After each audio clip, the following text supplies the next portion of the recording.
Eu acho que sim. A Tiane está perguntando se o placebo tem a ver com o psicológico. Quem está chegando agora?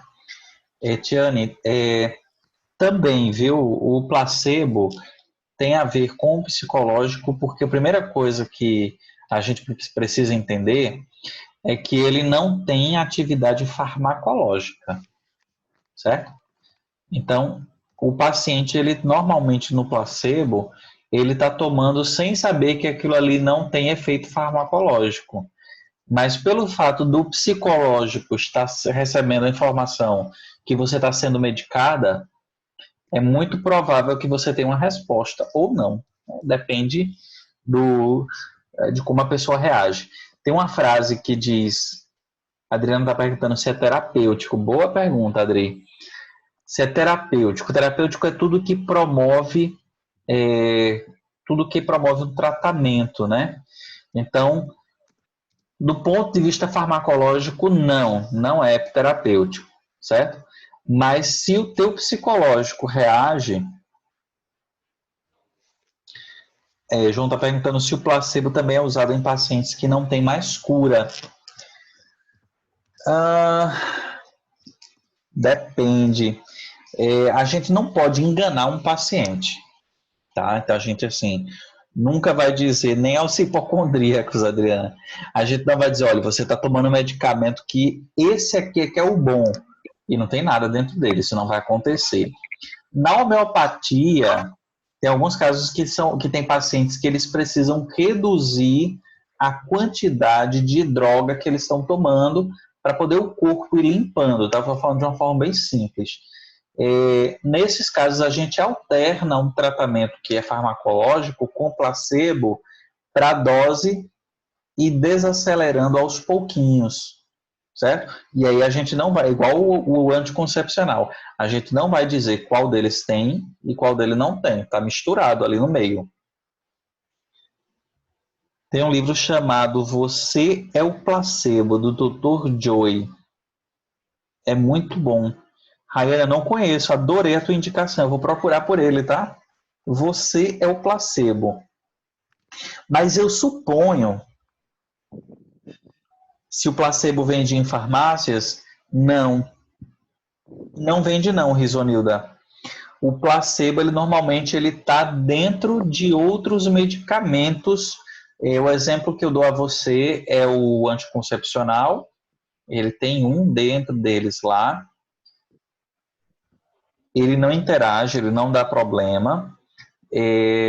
Alguns medicamentos homeopáticos, ele tem um placebo no meio deles que é para você reduzir a quantidade do medicamento que você fazia antes, mas de uma forma geral, se vocês me perguntarem, professor, o placebo é uma forma de tratamento? Não é uma forma de tratamento.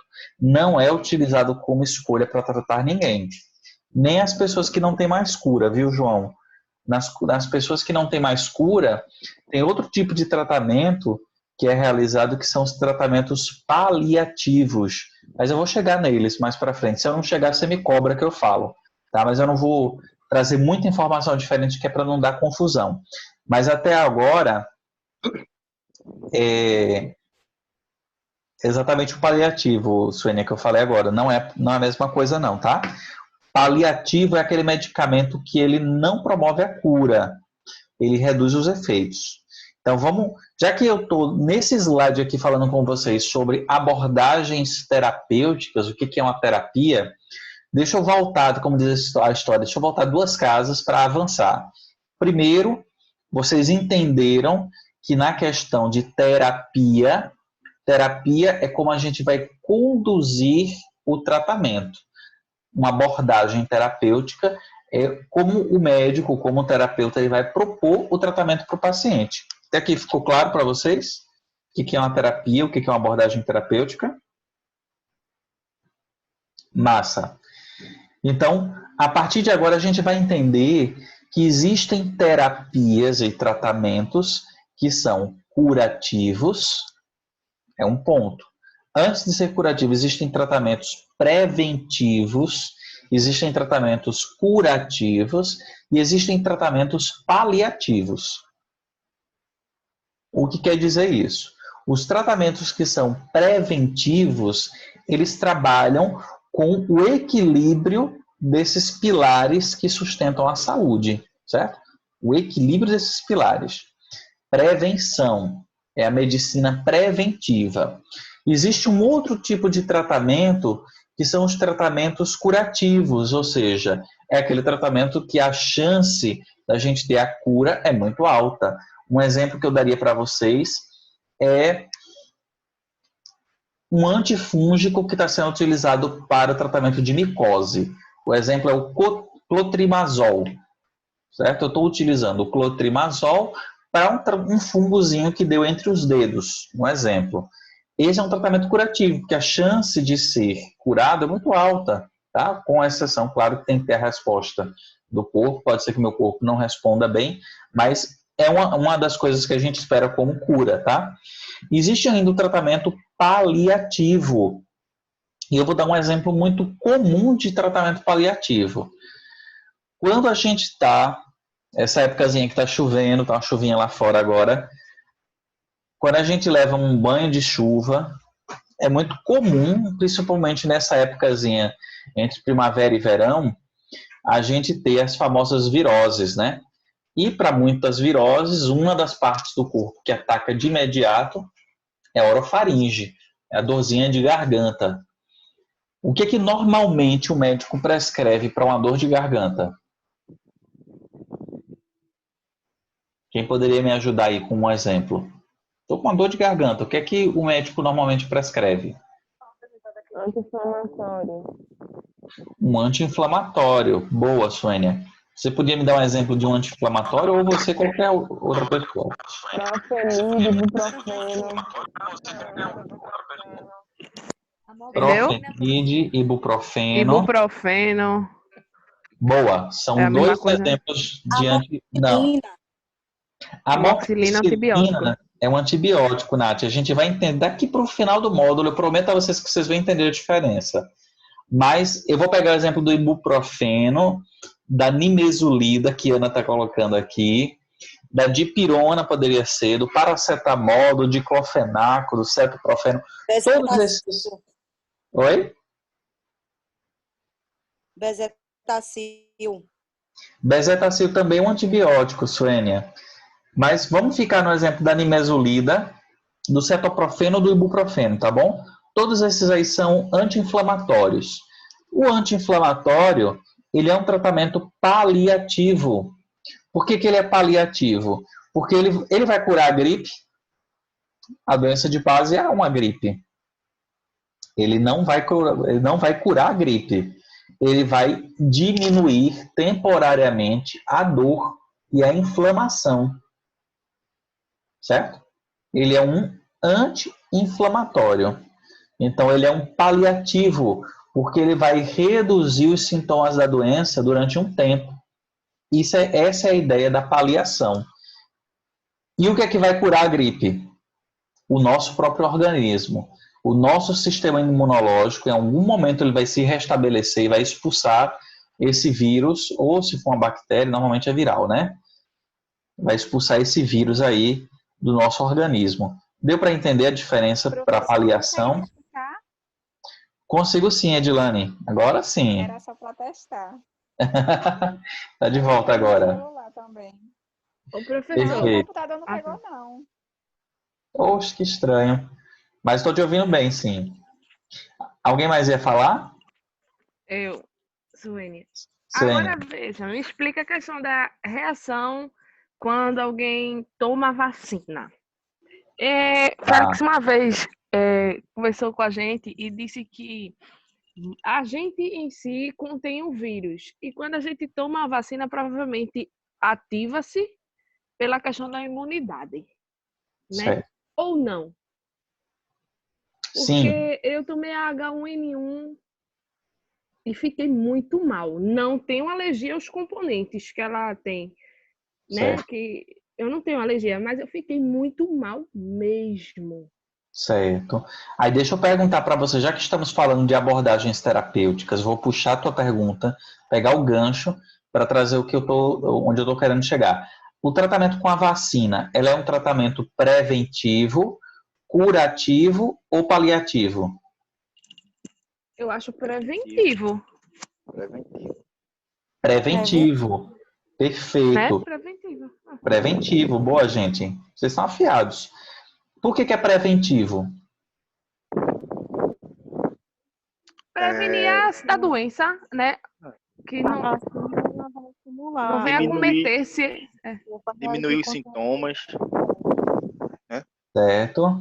Então, a vacina ela vai estimular o nosso organismo a se defender contra algo que a gente ainda não teve contato. Vocês concordam? Sim. Vou tomar o exemplo da vacina do H1N1 que Suênia colocou.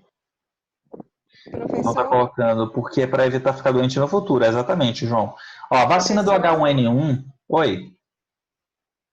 eu acredito que a vacina ela seja uma parte do vírus que não ofende realmente ao corpo da gente. É uma parte do vírus que não vai fazer mal para o corpo, que é jogado na nossa corrente sanguínea, né, para o sistema imunológico criar defesas. Muito bem, Edilane. Exatamente isso daí. Um vírus desativado, atenuado, como a gente chama, né, João? É um vírus atenuado. Desativado seria um sinônimo. Ele tem parte do vírus dentro da composição. Perfeito, Luana. Essa parte do vírus, o nosso sistema imunológico, ele precisa ter contato com esse vírus para que de uma próxima vez ele reconheça, certo? Então, quando a gente coloca pedacinhos desse vírus ou uma bactéria, né, ou normalmente é viral, esses pedacinhos são suficientes para que as nossas células de defesa reconheçam, a gente não vai adoecer, a gente pode até ter uma reaçãozinha, né? Ou seja, a quantidade de vírus foi tão pequena, ou um pedacinho do vírus só foi suficiente para que a gente tenha uma leve inflamação. Então pode dar um estado um pouco febril, uma dorzinha de garganta, pode acontecer, certo? Mas é o suficiente para que essa informação seja passada para outros agentes do nosso sistema imunológico e, de uma certa forma, o nosso sistema começa agora a ter catalogado nas nossas referências aquele novo vírus. Da próxima vez que ele aparecer, eles vão se antecipar e reagir contra esse vírus.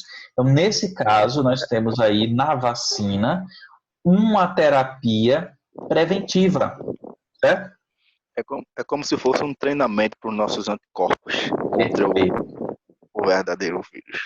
Perfeito, Emerson. É um treinamento. João está perguntando se é verdade que a vacina diminui o sistema imunológico por um tempo, que seria o tempo de produção de anticorpos. Eu não diria que diminuiria o nosso sistema imunológico, mas é a reação que provoca todo patógeno, toda substância que entra no nosso corpo. O nosso corpo é uma máquina tão perfeita, gente, que ele consegue reconhecer o que não é nosso, tá? Então, tudo que vem de fora para dentro, o nosso corpo lança um sinal. Esse sinal é um sinal químico, são substâncias químicas que são liberadas próximo a essa substância nova que está lá dentro do nosso corpo, e essas substâncias elas vão funcionar como uma sirene. Essa sirene de informação. Essa sirene vai ser sinalizada através de mediadores da inflamação, certo? Essas substâncias inflamatórias vão alertar no nosso corpo que tem alguma coisa que não está bem. E quais são os sinais da inflamação? Dor, calor e vermelhidão, e edema, certo? Rubor, calor e dor, de uma forma geral, são os 3 sintomas da inflamação. Então, João, quando tu pergunta se diminui o nosso sistema imunológico, não diminui, mas ele libera sintomas inflamatórios. Então, dá uma baqueada, essa sensação inflamatória dá justamente o calor da febre, né? A dor do corpo e o vermelhidão. Algumas pessoas têm pintinhas no corpo, né? Pode ter ou não, tá? Depende muito da reação. Eu mesmo tomei a vacina do H1N1, eu já estava tomando medicamentos que controlam a imunidade, são fitoterápicos que eu estava tomando, então meu sistema imunológico já estava tão ativo que eu nem senti essa inflamaçãozinha de leve. Ah, pois eu senti, viu? E doeu muito. Pois vamos melhorar esse sistema imunológico de forma preventiva, tomando polivitamínicos e poliminerais. É Mas uma o forma pior é de que eu já estava prevenção. tomando, professor. Você acredita? Eu já estava tomando todos os tipos de remédios. Acho que até chá. Se eu pudesse inventar mais algum, já estava tomando. Só que eu não entendi. Toda vez que eu tomo esta vacina, eu tenho este tipo de reação. Eu acredito, mas é muito do organismo também, certo? Tranquilinho até agora, ficou claro essas dúvidas. Vamos falar um pouquinho da saúde, como que ela era abordada aí nessa antiguidade clássica. Então, normalmente, quando a gente fala em terapias, né, em sistemas terapêuticos, ele visava a reconciliação com os deuses. Lembre-se que estava muito relacionado, religião e saúde estavam muito ligados, então, obviamente, existia essa necessidade aí de ter uma reconciliação com os deuses. Isso acontecia tanto através de orações, como sacrifícios, como expulsão de demônios, encantamentos, poções. E a cada fase histórica existia um ritual diferente, certo? Então, em algum momento, sim, religião e saúde estavam juntos, até a gente ter a divisão entre ciência e saúde, ou seja, a ciência ela precisava ser laica, ela precisava ter autonomia não religiosa, sem interferência de fundamentos religiosos para que ela pudesse ser testada. Então, acho que vocês devem lembrar, ou devem ter lido em algum lugar, lembrar não, mas devem ter lido em algum lugar, que por muito tempo não podia abrir corpos para estudar anatomia, porque na época a religião considerava isso como sendo um sacrilégio, era um pecado você abrir um corpo. Então, por muito tempo, os conceitos de anatomia eles eram meio capengas, porque não tinha estudo em vivo, né, no cadáver, né? E isso, com o tempo, foi evoluindo, né, foi passando por um novo conceito. Então, a gente vai ver que esses conceitos históricos das formas de tratamento, como que eles eram utilizados, esses medicamentos, tem documentos aí que datam de 3.000 antes de Cristo. Em 3.000 antes de Cristo já tinham documentos lá registrados em placas de barro dizendo para que serve esse medicamento, como ele é utilizado, quantas doses, quantas vezes ao dia, vê que hoje ainda são utilizados. Não é louco isso? Para vocês verem como que a evolução, como que a farmacologia vem lá de trás.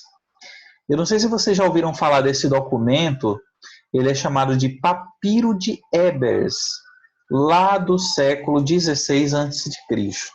Somente no século XIX ele foi totalmente decifrado. E ele ficou conhecido como sendo um dos primeiros tratados médicos, foi encontrado lá no Egito.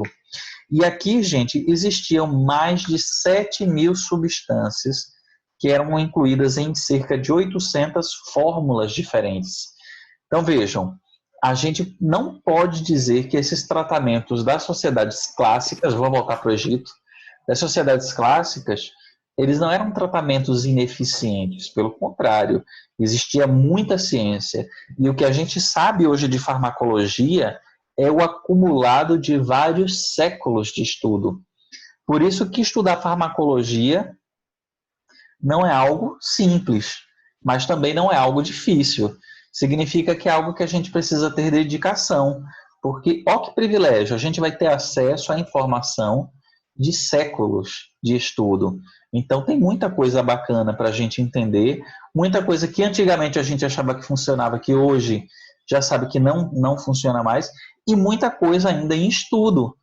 Exemplo, uma doença nova que nós estamos tendo acesso, que é o Covid-19, onde a gente começa a ter estudos correndo atrás de estudos para a utilização da hidroxicloroquina, para a utilização da ivermectina, para a utilização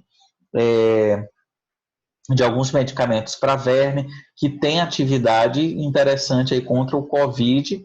Alguns deles já estão sendo utilizados como a hidroxicloroquina, né?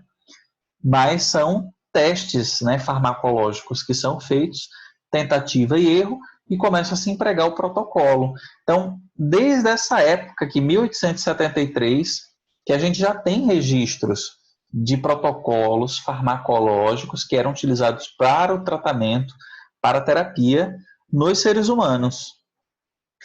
Só que, quando a gente começa a falar dessa relação dos seres humanos com os tratamentos, a gente vê que isso começou há muito tempo atrás, gente. Então, os primeiros povos lá pré-históricos, os nômades, acho que vocês devem recordar o que é nômade, né? Vocês lembram o que é nômade? Escrevam aqui para mim, no chat. O que seria um nômade? Peregrino, sei lá. Peregrino, também. São aqueles povos que não tinham lugar fixo. Boa. Peregrino. É o peregrino, né? Que não Eles tinha lugar fixo. utilizam os recursos do lugar e quando acaba eles saem. Perfeito, Edilene.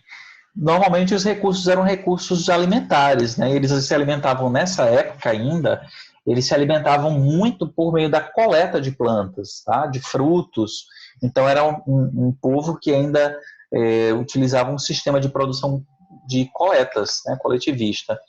Até que passamos pela Revolução Neolítica, ou Revolução Agrícola, onde um certo cara se ligou que se ele plantasse a sementinha no solo correto, em condições adequadas, essa semente iria crescer novamente, a planta iria frutificar e ele não precisava estar se mudando. E aí, com essa sedentarização do Homo sapiens, né, essa fixação num único local, foi possibilitada pelo controle das plantas. Olha que interessante. E essa relação do homem com as plantas na alimentação já é muito antiga. Se a gente for atrás da origem dos nomes, a gente vai ver que o termo botânica está relacionado à palavra grega botani, que significa planta, né? E que botani está relacionado ao verbo boscain, que está relacionado à alimentação. Então, o nome planta está diretamente ligado à alimentação. Mas com o evoluir da sociedade humana, essas plantas elas também estavam muito relacionadas a terapias, né? A utilização para tratar doenças. E aí é interessante que a gente vê que isso é tão instintivo que isso não é só do ser humano. Se a gente for pensar até nos cachorrinhos dos animais, eles têm, quando está com a dor de barriga, o que é que eles vão atrás? Vocês já observaram isso? Mato. Vai atrás de um matinho. Planta. Não é qualquer mato não, viu?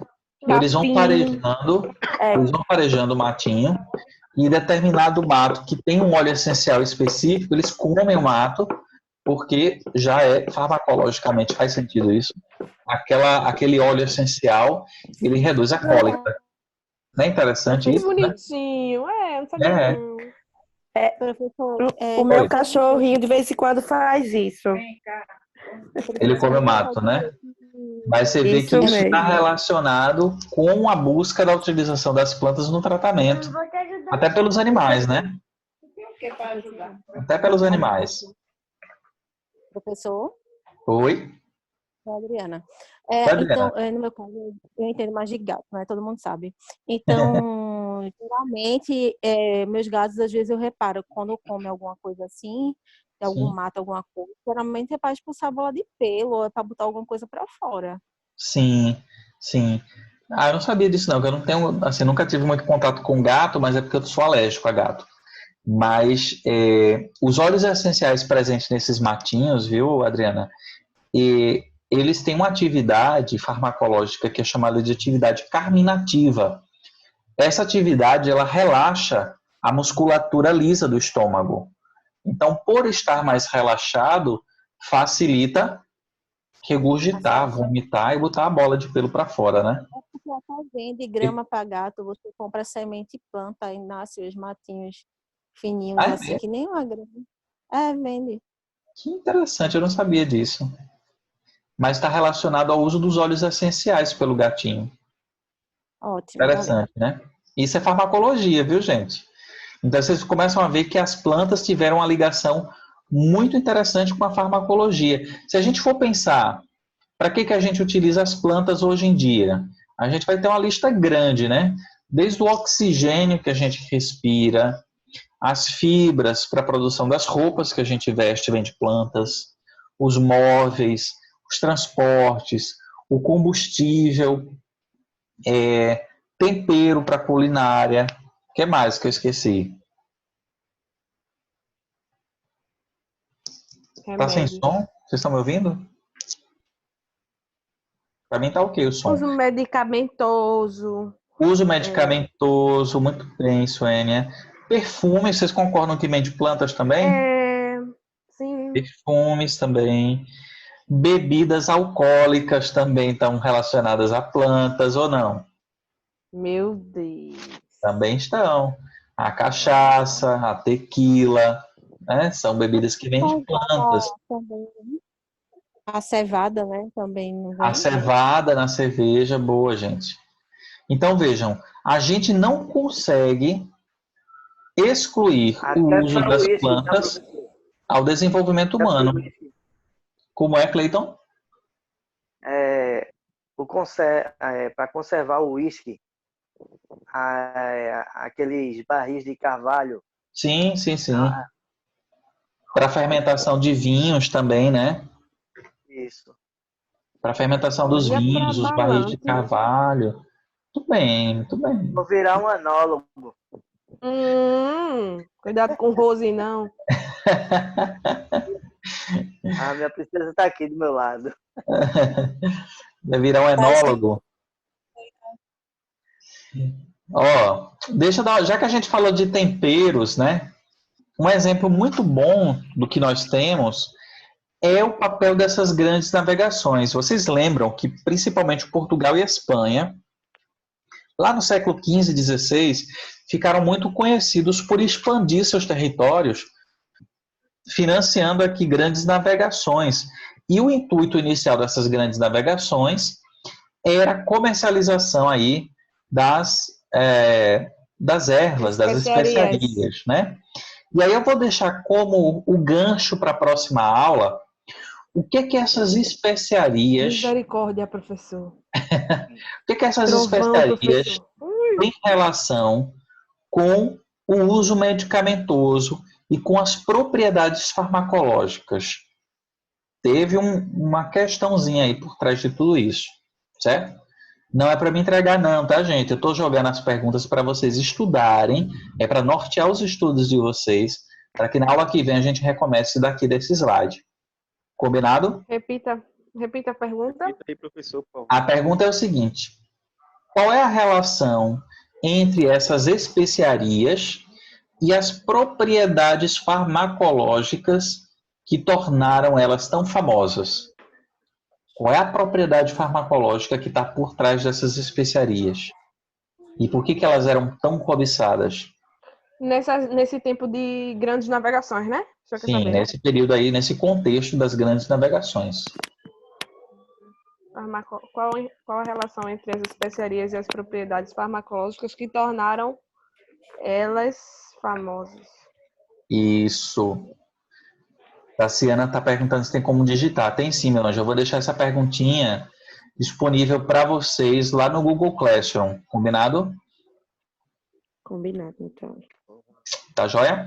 Aí, como eu vou deixar no Google Classroom, vocês digitam lá para mim a resposta, que aí tem como eu acompanhar. Ok. Fica melhor assim? Certo. Fica.